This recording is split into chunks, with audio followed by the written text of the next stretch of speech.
Bonjour à tous, donc c'est la séance QLM pour les CE2. Donc aujourd'hui on va démarrer, on va essayer de continuer le programme.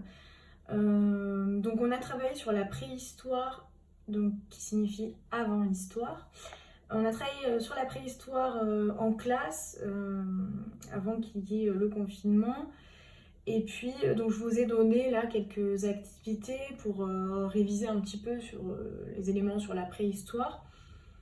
Maintenant, j'aimerais bien qu'on démarre, puisque donc nous avions aussi rempli ça en classe ensemble. Donc le fichier QLM, partie histoire. J'aimerais maintenant qu'on fasse un petit peu la suite. Donc l'Antiquité.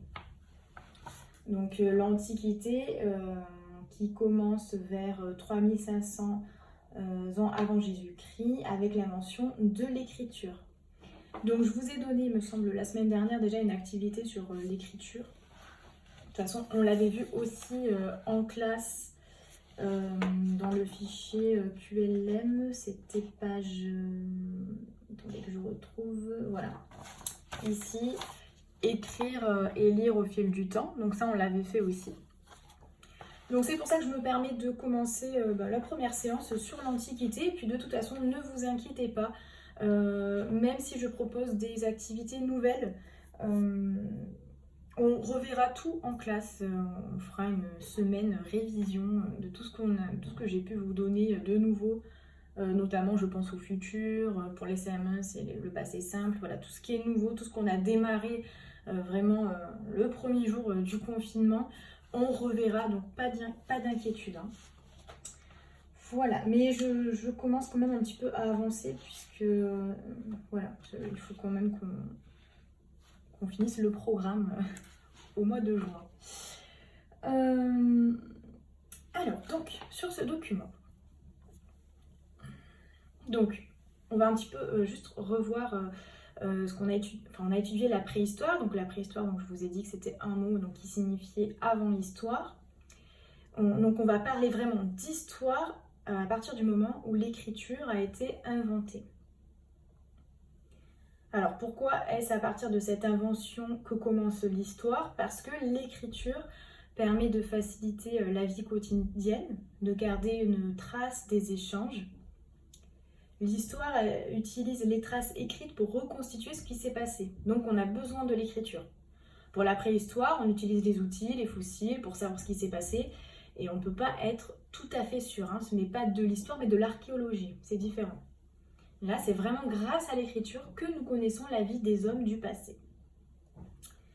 Donc, ce document. Alors, on va observer la carte, puis on va lire les questions, essayer de répondre aux questions au crayon. Donc, la nature de ce premier document ici. De quoi s'agit-il? Il s'agit d'une carte, la carte du monde. Donc, quelles informations nous apporte cette carte? Donc, nous avons les noms de certains pays, d'accord, des villes, des régions. On a des dates, les différentes écritures et des photos de ces écritures. D'accord? Donc, que représente cette carte? Elle représente l'invention de l'écriture. Hein. Donc, on vous dit dans quel pays, à quel moment est apparue l'écriture. Alors, on va lire le petit texte en haut, j'ai oublié.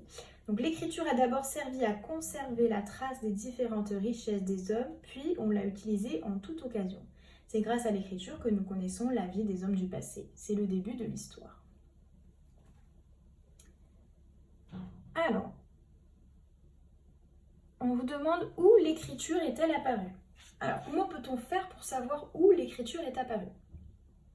Eh bien, il suffit de comparer les dates qui sont indiquées sur la carte. Donc, à chaque fois, nous avons les dates. Ici, par exemple, l'écriture des Mayas est apparue au début du premier millénaire après Jésus-Christ. Un millénaire, c'est quoi? Un millénaire, c'est 1000 ans, d'accord? Donc, ici, l'écriture est apparue 1000 ans après la naissance de Jésus-Christ. Par exemple ici, l'écriture des Égyptiens vers 3000 ans avant Jésus-Christ. Donc déjà, cette écriture est plus ancienne que celle-ci. Ici, on a premier alphabet vers 1400 avant Jésus-Christ. Donc l'écriture des Égyptiens est encore plus ancienne que le premier alphabet. Et ici, écriture des Sumériens, 3200 ans avant Jésus-Christ. Elle est plus ancienne que celle des Égyptiens. Donc voilà, il faut trouver quelle est l'écriture la plus ancienne. Donc, je vais vous le dire. Je vous laisse un petit peu chercher si jamais vous ne l'avez pas encore fait.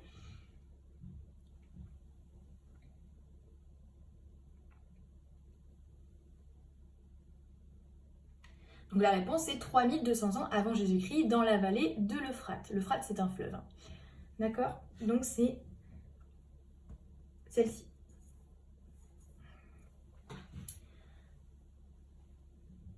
Donc où l'écriture est apparue. Alors attendez, hop, je prends mon stylo. Où l'écriture est apparue. Donc elle est apparue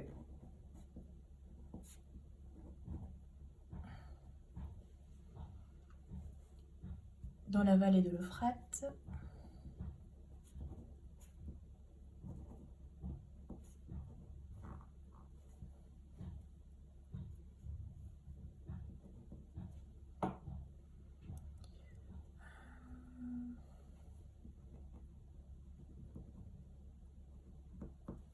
À quelle date?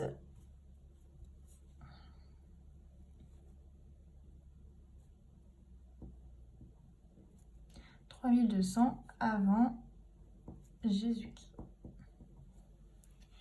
Alors, que constates-tu en comparant les différentes dates? Eh bien, elles sont toutes différentes.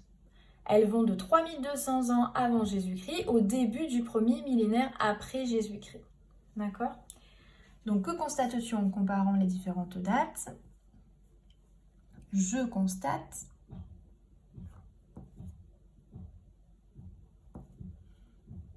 qu'elles sont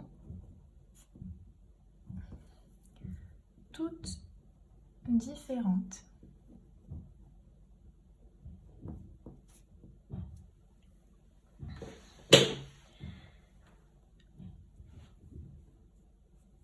Alors, les écritures sont-elles toutes identiques?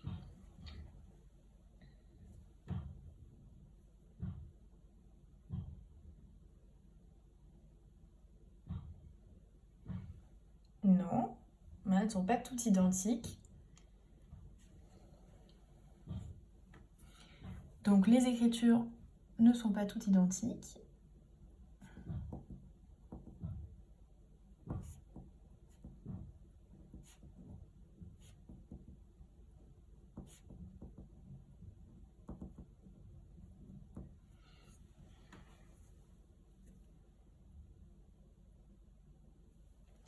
Si l'histoire commence avec l'écriture, que veut dire le fait que les dates de l'invention de l'écriture soient différentes selon les pays?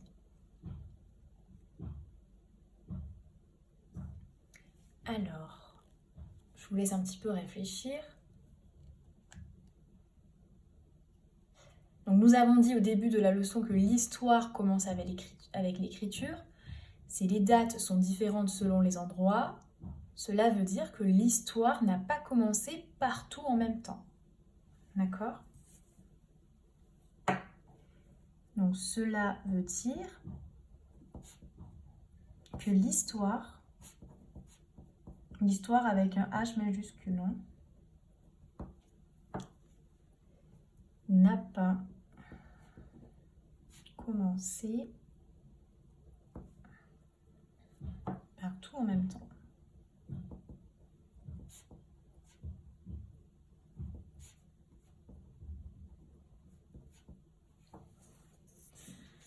Alors, observons maintenant les documents 2 et 3. Alors, de quoi s'agit-il? Donc, ce sont des photos des écritures. Donc, ces photos ont été prises à notre époque, mais ce sont des photos montrant des écritures du 4e millénaire avant Jésus-Christ et du premier millénaire, ici, premier millénaire avant Jésus-Christ. Alors, que voit-on ici? C'est l'écriture sumérienne, une des premières écritures. Donc ici, c'est une tablette de compte à écriture pictographique. Donc cette écriture utilise des idéogrammes, dessins qui représentent des idées ou des choses.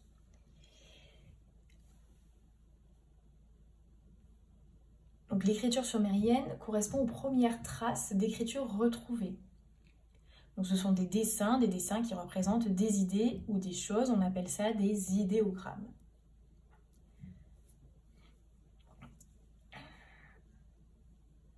Ici, ce sont des signes d'écriture sacrée de l'Égypte pharaonique. On appelle ça des hiéroglyphes. D'accord? Et hiéroglyphes égyptiens. Donc là, qui sont inscrites sur une tombe d'Horemheb, qui était un pharaon. Donc toutes ces écritures sont des symboles, des signes d'écriture représentant un mot ou un objet. On appelle ça des pictogrammes. D'ailleurs, aujourd'hui, on utilise encore des pictogrammes. Par exemple, pour symboliser les toilettes. On voit souvent les toilettes, un monsieur pour dire que c'est les toilettes des garçons et une dame pour les toilettes des femmes. Donc au début, ce qu'il faut savoir, c'est qu'au début, les hommes utilisaient des dessins qui représentaient les objets désignés ou des mots. Puis, pour écrire plus facilement, les hommes ont simplifié leur écriture en faisant des signes plus simples. Cependant, pour utiliser cette écriture, il fallait connaître tous ces signes. C'était énorme. Donc vers 1100 avant Jésus-Christ, les habitants de la Phénicie ont inventé un code simple, c'est l'alphabet. Donc cet alphabet de 22 signes a été transmis au peuple vivant autour de la Méditerranée, puis a été progressivement apporté dans notre pays vers 600 avant Jésus-Christ. D'accord? Donc ce qu'il faut retenir, c'est que l'écriture est née il y a environ 5200 ans dans le pays de Sumer. On a d'abord utilisé des dessins pour écrire des mots, des objets et des idées. L'alphabet est né quand on a écrit des sons sous forme de lettres.